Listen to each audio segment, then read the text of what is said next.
Hi guys, তোমরা কেমন আছো? আশা করি তোমরা সবাই ভালো আছো। আমিও অনেক অনেক ভালো আছি। তো আজকে আমরা বকখালি থেকে বেরিয়েছি, আমরা বাড়ি চলে যাচ্ছি।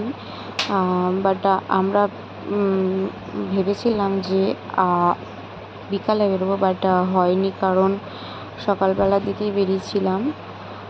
তার কারণ হলো ওর বাড়িতে একটু দরকার ছিল বিকালের দিকে, ওই জন্য আমরা তাড়াতাড়ি ওখান থেকে বেরিয়ে নামখানা স্টেশন চলে এসেছিলাম। ওই জন্য ভিডিও করার একটু সুযোগ ছিল না। আর তার থেকেও বড় ব্যাপার, আমাদের 7:30টায় ট্রেন ছিল, বাট আমরা ট্রেনটা মিস করে গেছি, আমাদের আসতে লেট হয়ে গেছে এখানে।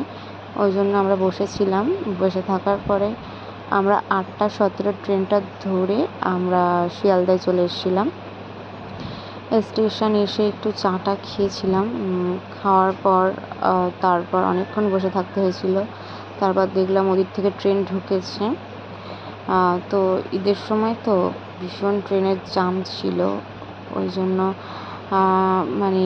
নামখানা স্টেশনে এত ভিড় ছিল। আমরা যখন গেছিলাম তখন ফাঁকাই ছিল, তারপরে অনেকটা ভিড় হয়ে গেছিলো, কারণ ট্রেন ঢুকেছে। যদিও ট্রেনে সবাই এসছে, ঈদের সময় সবাই একটু বেরোয়, ওরা ঘুরতে বেরিয়ে হয়। তো ঈদের পরের দিন আমরা বেরিয়েছিলাম। তারপর দেখো ট্রেনে কত ভিড়।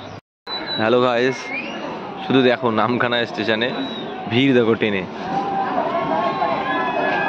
ঈদের সময় তো সবাই ঘুরতে এসেছে, দেখো ভিড়, জ্যাম।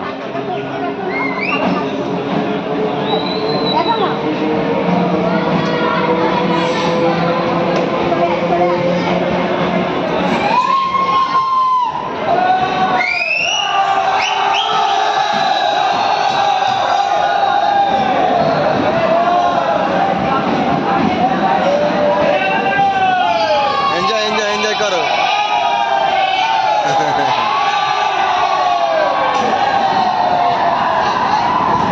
তারপর আমরা ট্রেনে উঠে পড়েছিলাম, কারণ এত সাউন্ড হচ্ছিল। আমি ভয়েস দিয়েছি, বাট ভয়েস উঠেনি, ওই জন্য আমার আবার পরে ভয়েস দিতে হয়েছে, কারণ ট্রেনে এত আওয়াজ হচ্ছিল। আমি ভয়েস জোরে জোরে বলছিলাম, বাট তাও সাউন্ডই হচ্ছে না। বাড়িতে এসে দেখি কোনো ভিডিওই সাউন্ড হয়নি।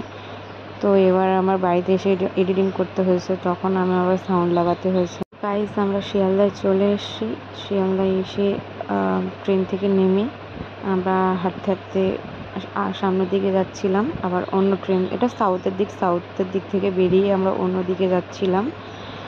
গিয়ে দেখি কোনো হাসনাবাদ কোনো লোকাল ছিল না, ওই জন্য বনগাঁ লোকাল ছিল। আমরা বনগাঁ লোকালে উঠেছিলাম, উঠে বারাসাত নেমেছিলাম। বারাসাত নামার পর তারপর ওখান থেকে হাসনাবাদ লোকাল ধরেছিলাম, কারণ আমার বাপের বাড়ি যেতে গেলে ওইভাবে যেতে হয়, হাসনাবাদ লোকাল ধরতে হয়, ধরে ভাসলিয়া স্টেশন নামতে হয়, নেমে তারপরে যেতে হয়। তো আমরা তার জন্য একটু আগের দিকে যাচ্ছিলাম, যে ট্রেন কখন আসছে বা কী, ওই জন্য দেখার জন্য আগে যাচ্ছিলাম। গিয়ে তারপর দেখি ট্রেন বনগাঁ লোকাল, ওই জন্য বনগাঁ লোকালে উঠে পড়েছিলাম। উঠে দেখি ট্রেনে হালকা ভিড় আছে, অতটা ভিড় ছিল না, সিট পাইনি, দাঁড়িয়ে দাঁড়িয়ে একটু ভিডিও করছিলাম। তো দেখো কতটা ভিড়। তারপর বারাসাত নেমে বারাসাত প্ল্যাটফর্মে এত ভিড়, এপার থেকে ওপার হওয়া যাচ্ছিল না। তো আমরা 4-এ নেমেছিলাম। 4-এ নেমে দেখি 4-এই ঢুকেছে ট্রেন। তো আমরা ওখানে দাঁড়িয়ে একটু খাচ্ছিলাম, একটু মুড়ি টুড়ি খাচ্ছিলাম, কারণ অনেক সকালে বেরিয়েছিলাম, ওই জন্য কিছু খাওয়া হয়নি। আগে একটু দই লস্যি খেয়ে নিয়েছিলাম, কারণ এত গরম লেগে গেছিলো না, ওই জন্য একটু দই খেয়ে নিয়েছিলাম। তারপর মুড়ি টুড়ি খাওয়ার পরে ট্রেন ঢুকেছিল। ট্রেনে উঠে আমরা ভাসলিয়া স্টেশন চলে এসেছি। এসে বাড়িতে এসে দেখি সন্ন্যাসী চলে এসেছে, বাড়িতে সন্ন্যাসী এসেছিলো। মা একটু শিবকে চান করাচ্ছিল, ওই জন্য আমি তো করাতে পারিনি, কারণ যদি আমি বাইরে থেকে এসেছিলাম। তো এটা হলো আমার মা। তো গাইস, ভিডিওটা ভালো লাগলে অবশ্যই লাইক, কমেন্ট, শেয়ার আর সাবস্ক্রাইব করবেন। নেক্সট ব্লগে আবার দেখা হচ্ছে।